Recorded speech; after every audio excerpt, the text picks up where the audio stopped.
Moteur. Action.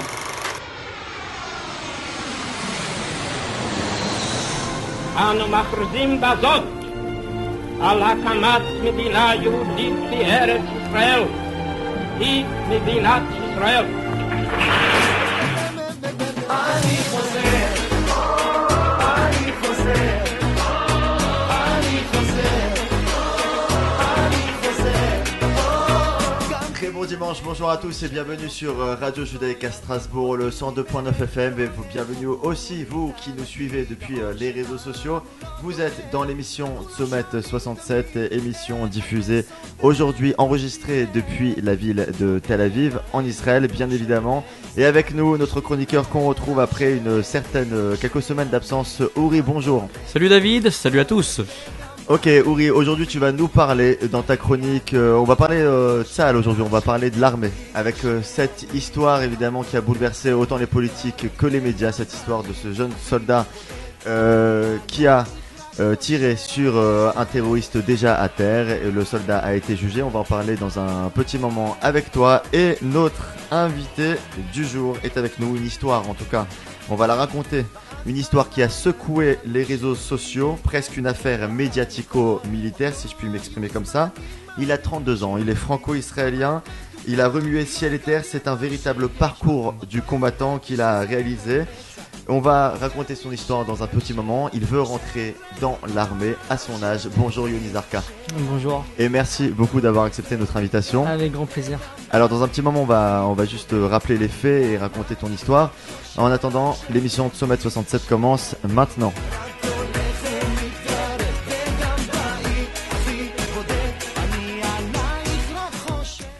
Et voilà, Uri, je me permets de te donner la parole. Merci David. Salut Yoni, Salut. Un grand plaisir d'être avec toi dans le studio. Merci beaucoup, merci de l'invitation. Mais c'est à nous que ça fait vraiment très plaisir. Comme l'a dit David en introduction, je vais m'exprimer sur l'affaire du soldat de Hebron.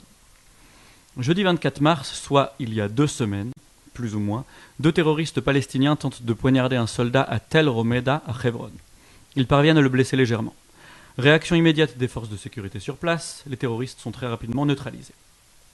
L'un des deux, Abdel Fattah al-Sharif, gisant au sol après avoir été neutralisé, est achevé d'une balle dans la tête par un soldat se trouvant à quelques mètres de lui, alors que l'équipe paramédicale de l'armée allait s'employer à lui apporter les premiers soins avant transfert à l'hôpital.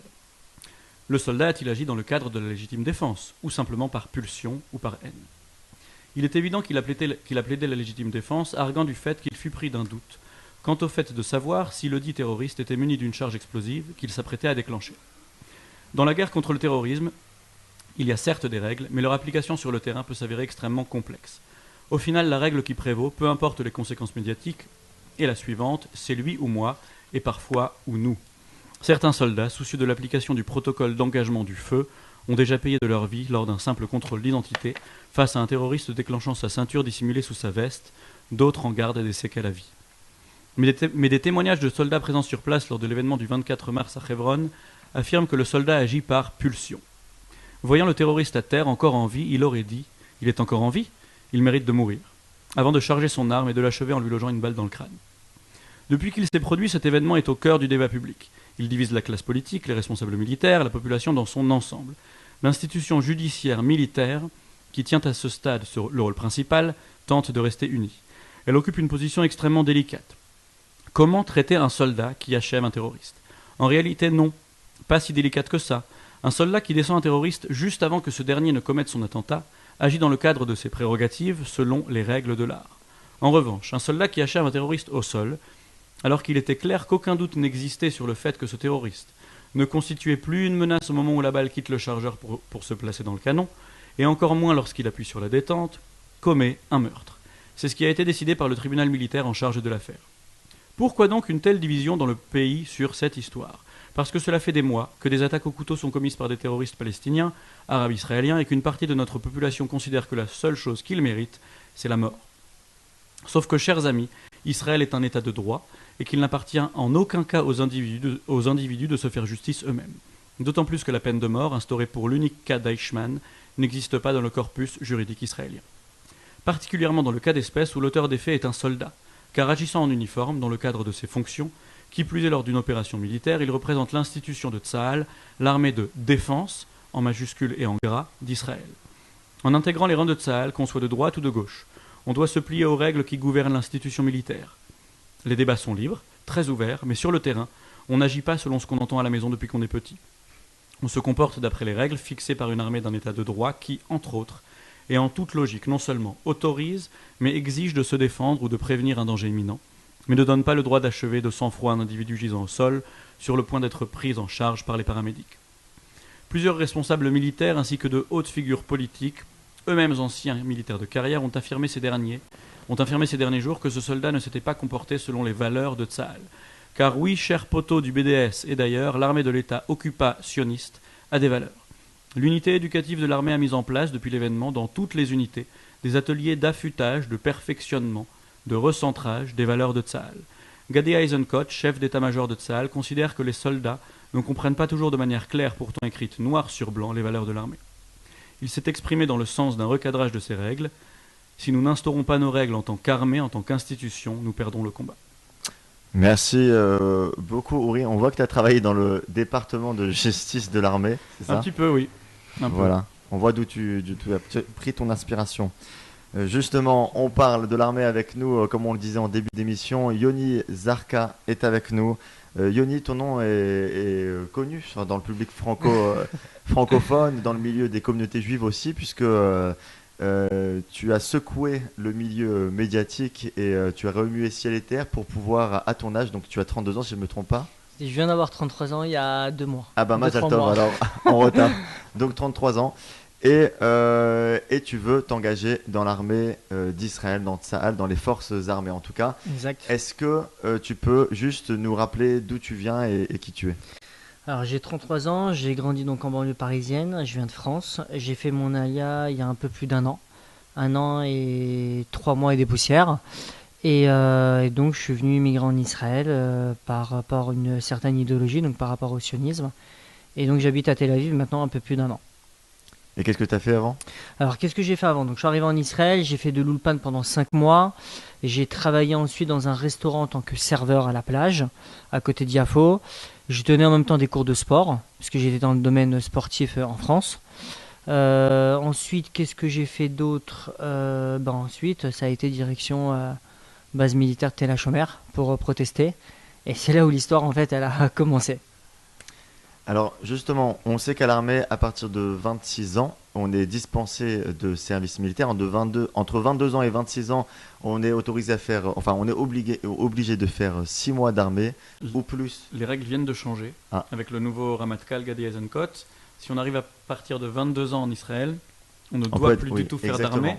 Si on veut se porter volontaire, on doit faire minimum 1 an et demi, alors qu'avant c'était 6 mois. Voilà. Donc c'est assez commun, on va dire, Yoni, dans c'est certes des exceptions, mais on va dire que c'est déjà vu que des personnes qui ont un peu plus de 25 ans veulent s'engager en tant que combattant dans l'armée. Mais là, à 32 ans, c'est vrai que c'est surprenant. Et qu'est-ce qui t'a motivé à ce point à vouloir t'engager dans l'armée d'Israël? Disons que ça a été toujours un rêve, moi, de mon côté pour faire l'armée. C'était un rêve de gosse. J'ai grandi dans une famille sioniste. Mon grand-père, il a fait la guerre d'indépendance, donc de 1948. Il était tankiste. Donc voilà. Donc pour moi, l'armée, c'est une intégration. C'est une façon de se faire des amis israéliens. C'est une façon aussi d'apprendre l'hébreu. On va pas se le cacher. Et avant tout, c'est un devoir, je pense, pour tout juif. Et je pense que, après, c'est ma façon de penser. Je pense qu'aujourd'hui, que quand quelqu'un vient faire son alia en Israël, peu importe l'âge, je pense qu'il devrait faire un minimum de service. Peut-être 6 mois, 1 an et demi, peu importe l'âge. Je peux comprendre qu'arriver à un certain âge, 35, 40, 45 ans, on arrive avec des enfants, ça peut être un peu plus difficile. Mais après, j'ai pas encore fait l'armée, donc je vais la faire, si Dieu veut, dans pas longtemps. Mais je pense qu'un minimum de service, ça serait quand même assez important parce que ça rafraîchit un peu la mémoire et ça donne un peu plus de valeur. Tu veux pas avoir une certaine culpabilité de ne pas avoir fait l'armée ou on va dire des regrets plus tard? Ouais, je peux pas vivre en Israël sans avoir fait l'armée. Et la crainte que j'ai, c'est le jour où j'aurai des enfants de dire quoi? Mon gosse, écoute, à 18 ans, tu dois aller faire l'armée. Il va me dire, papa, c'est quoi l'armée? Je lui dis quoi? Mais quand tu arrives par exemple à 32 ans, tu te dis pas, bon, c'est pas grave, l'armée, ça aurait été si j'étais venu à 18 ans ou encore jusqu'à 26 ans, mais maintenant je passe à autre chose dans ma vie et je me ferai une raison de pas la faire. Je peux pas. C'est plus fort que moi. Je suis arrivé avec une idéologie, un rêve. Surtout que je me sens tout à fait capable de la faire, physiquement et moralement. Alors je sais qu'il y aura des bons côtés et des mauvais côtés. Ça, faut pas se le cacher. J'ai parlé avec des milliers de personnes qui ont fait l'armée, dont oui, qui m'ont expliqué les bons et les mauvais côtés. Je sais qu'il y aura des moments où j'aurai des coups de bouse. Il y a des moments où je me dirai, mais qu'est-ce que je fous ici? Mais pourquoi j'ai envie de rentrer? C'est sûr que ça va arriver.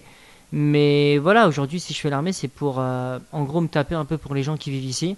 Parce qu'on a un pays, il faut le défendre. Et voilà, c'est dans mon cœur. Rester en Israël sans avoir fait l'armée, oui, c'est sûr que je m'en voudrais toute ma vie. Je m'en mordrais, ça c'est clair. Alors tu nous disais en antenne que tu n'avais pas envie de faire un service d'1 an et demi, mais que tu voulais justement faire limite une carrière à l'armée, en tout cas plus de 3 ans d'armée. Mon objectif, c'est de faire carrière dans l'armée par rapport à certaines unités. Maintenant, est-ce que je pourrais par rapport à mon âge, ça je ne sais pas, on verra pendant mon service. Mais c'est sûr que si je peux grimper en tant que méfaked, alors je ne sais plus comment on dit méfaked en français, officier on va dire. Le premier grade, ça se dirait a priori commandant. Commandant. Donc commandant et ainsi de suite, me grimper, je ne serais pas contre, je le ferai. Ça c'est sûr. Alors, on a vu plusieurs photos de toi circuler sur les réseaux sociaux durant tout ton combat. On te voyait même dans des périodes hivernales, sous la neige, sous la pluie, par vents et marées. Et pourtant, tu étais là, dehors, à camper, à l'extérieur. Pourquoi, du coup, on va dire, ce symbole, on va dire, pour mener ton combat? En fait, ce qui s'est passé, c'est qu'il faut savoir, c'est que je suis arrivé en Israël le 2 février 2015. Pendant 8 mois, j'ai insisté auprès de l'armée pour rentrer. J'ai envoyé des lettres, j'ai envoyé des fax, je suis parti voir les associations. Je les ai appelés à plusieurs reprises. La dernière fois, j'ai sorti la liste la dernière fois de tous les appels que j'avais fait avec le nom des personnes avec qui je parlais. Et j'ai calculé, j'avais appelé je crois 284 fois ou 286 fois en quelques mois. Et je m'étais fait raccrocher pratiquement à 30% de tous les appels. Donc à un moment, je me suis dit, au bout de 8 mois, faut éventuellement voir autre chose. Durant ces 8 mois, j'ai eu la chance aussi de rencontrer une fois Victor Lieberman à l'hôtel Royal Beach. Je lui ai donné mon CV, mais il n'y a pas eu de retour. Et donc au bout de 8 mois, c'est parti sur un coup de tête. Et j'étais avec un ami à moi dans un bar et il me disait, alors Yoni, qu'est-ce qui se passe, l'armée, où ça en est? Je fais, écoute, je sais pas, j'attends la fameuse réponse, mais j'envoie des fax, il me donne pas de réponse, il me raccroche au nez, j'ai l'impression que ça bouge pas. Et il me dit, écoute, tu sais ce que tu fais, achète un sac de couchage, une petite valise avec de la bouffe et tu vas dormir devant la base de recrutement. Sympa les potes, hein. Ouais. Très bon conseil. Ouais.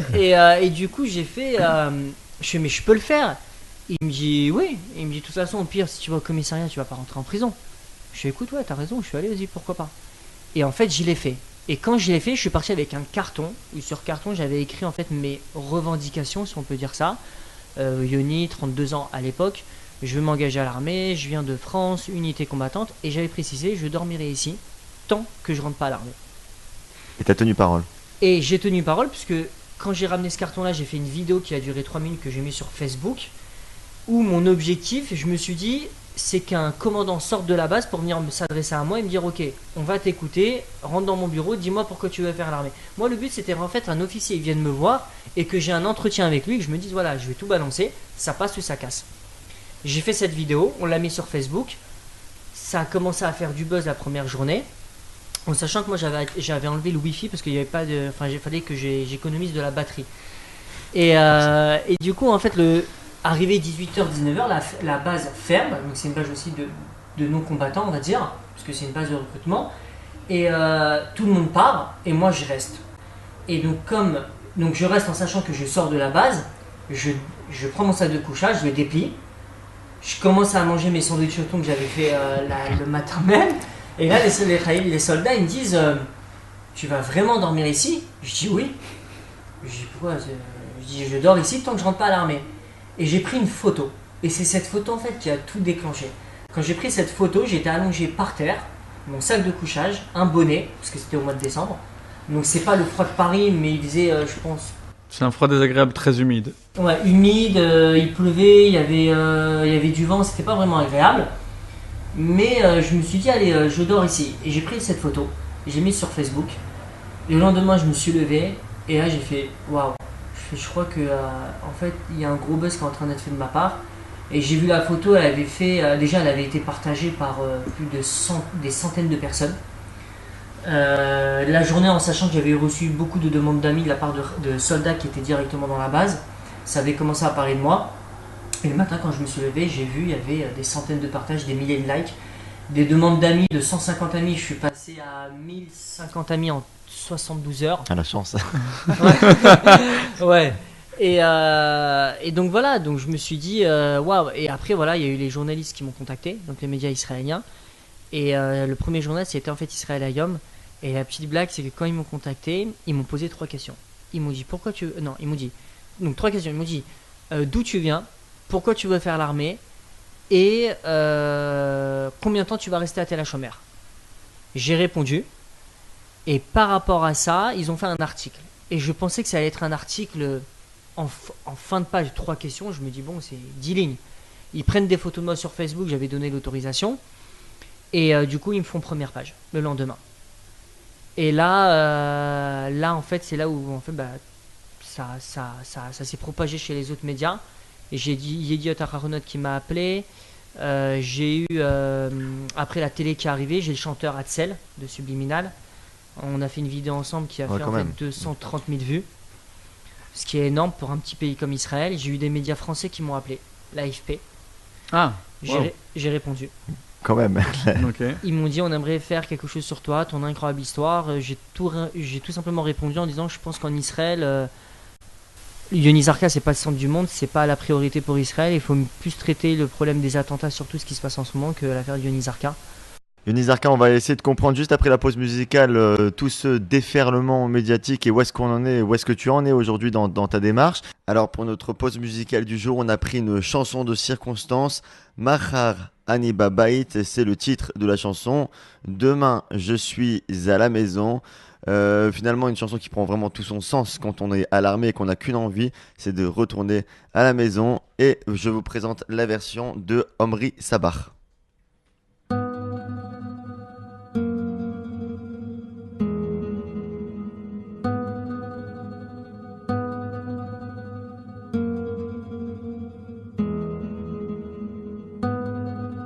כבר עבור 100 שנה, כל שעה קשה לי, ודאי לא ישנה, לא עצמתי את עיניי, זה סופו של המסע, רק אותך ארצה לראות, אז אלייך אני בא, בעיניים לתושות, כי ראיתי איך טינה אותי לוקחת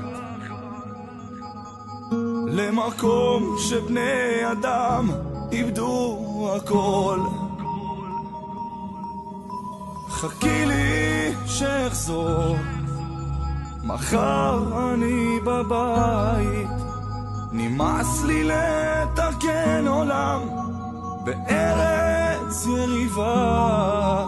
חכי לי שאחזור, טוב להיות בבית, כולם היו אחים בדם, יפה הדרך חזרה. לא רוצה להיות גיבור, לך רציתי לספר שבלילה השחור מישהו שומר, הוא מסתתר בין עננים, אבל משאיר לנו תקווה לימים יותר יפים, ימים של אהבה. לא רוצה את הכאב שבעיניים, הכאב הזה יובס באהבה. חכי לי שאחזור, מחר אני בבית, נמאס לי לתקן עולם בארץ יריבה. חכי לי שאחזור, טוב להיות בבית, כולם היו אחים בדם, יפה הדרך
Vous êtes de retour dans l'émission de Sommet 67 sur Radio Judaïka Strasbourg. Merci encore de rester avec nous quelques petites minutes et on retrouve évidemment Uri Lévy pour cette deuxième partie. Bonjour Uri. Salut David, salut Yoni. Voilà Yoni qui nous raconte son histoire un peu troublante, un peu qui le perturbe depuis quelques mois. Yoni, justement, toute cette affaire qui a été portée dans les médias, quel est ton sentiment aujourd'hui? Est-ce que tu penses que tu as été beaucoup soutenu? Est-ce que tu es déçu du pays? Tu es déçu de l'armée? Alors, j'ai eu un soutien extraordinaire.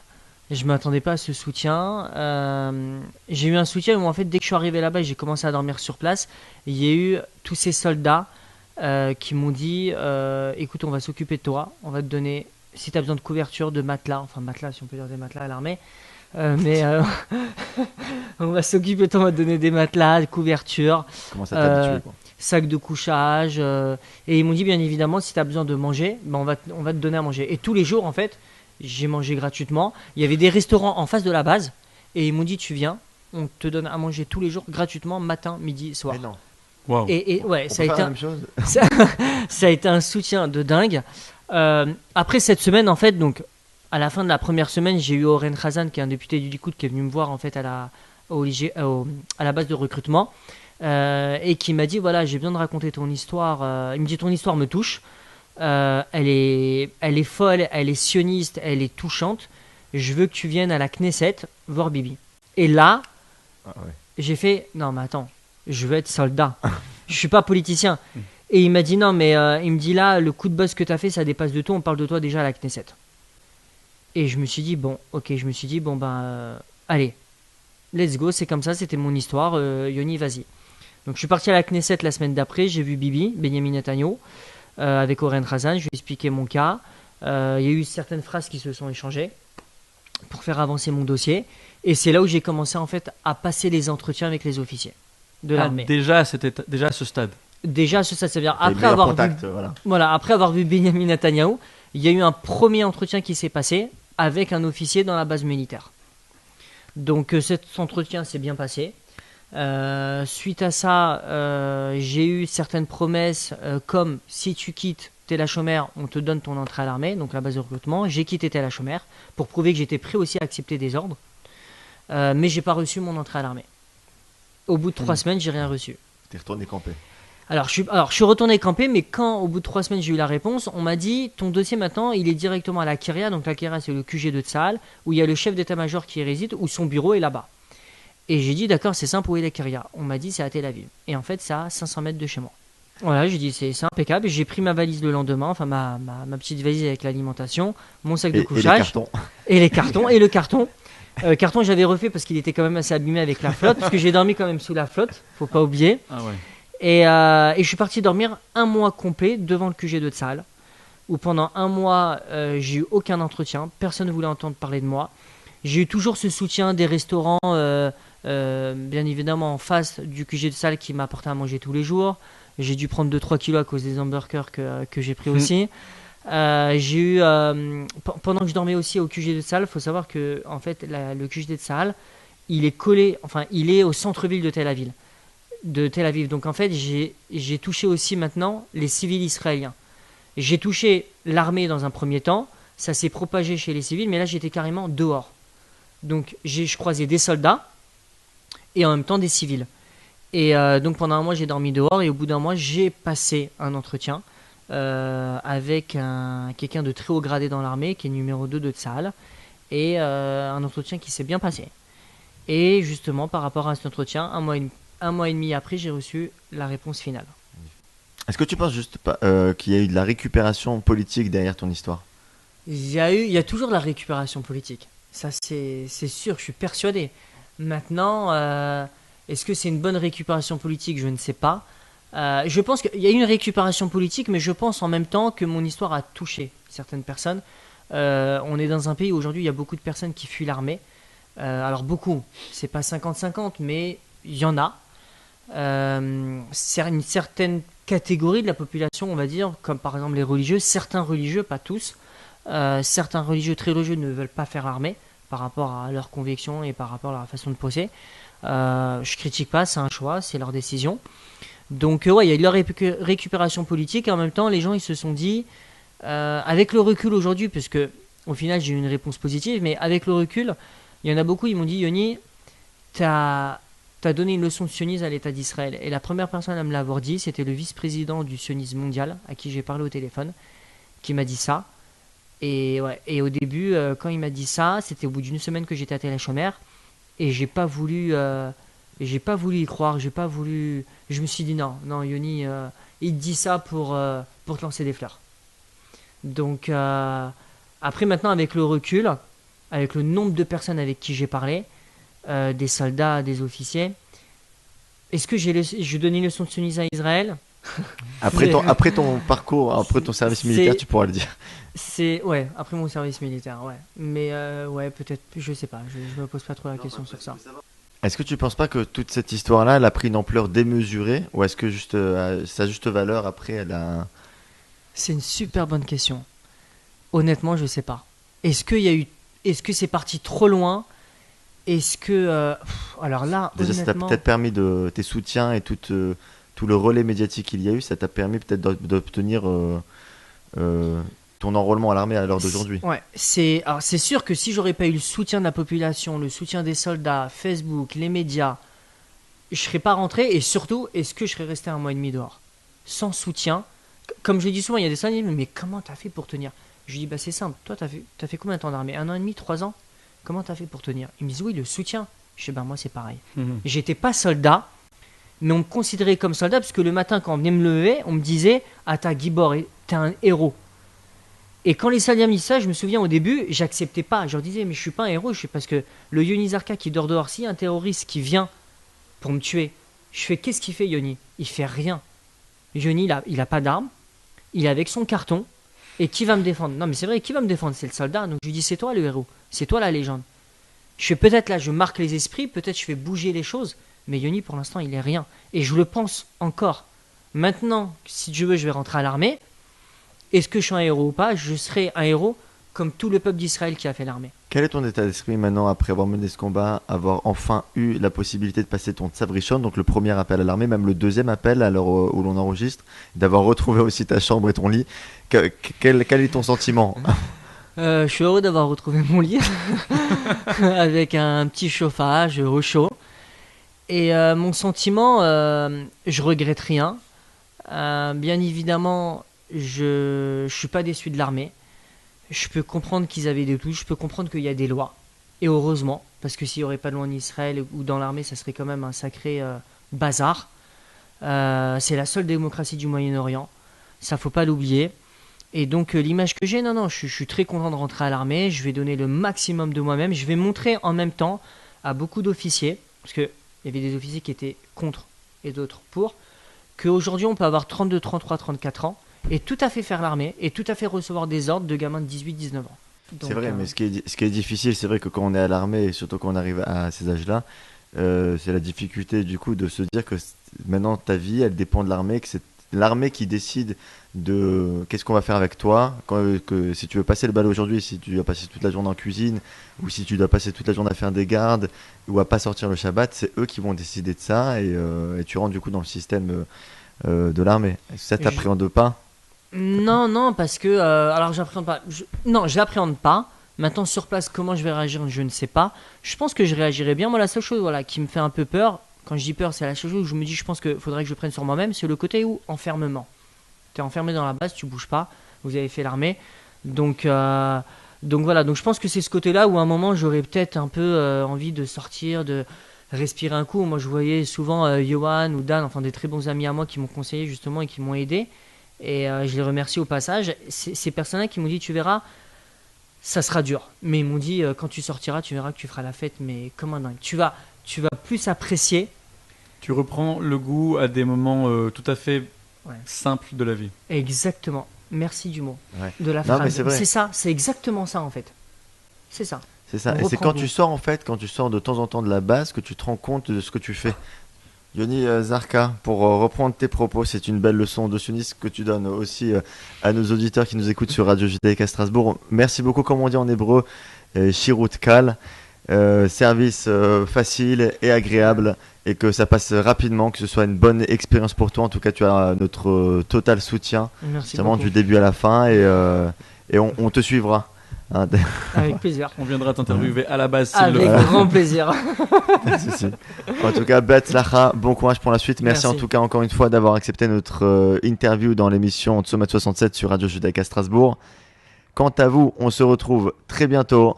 La semaine prochaine à la même heure, hein, on est sur, on diffuse tous les dimanches sur Radio Judaïka Strasbourg et on se retrouve aussi sur Facebook, oui. Sur Facebook, donc sur la page Tsomet 67 que vous pouvez liker, partager. Sur le 102.9 FM pour nos amis les Alsaciens, sur les ondes.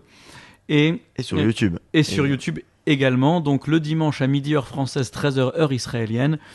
Rediffusion le mercredi à 20h heure française, 21h heure israélienne. Merci beaucoup, très bonne journée à tous. Bye bye.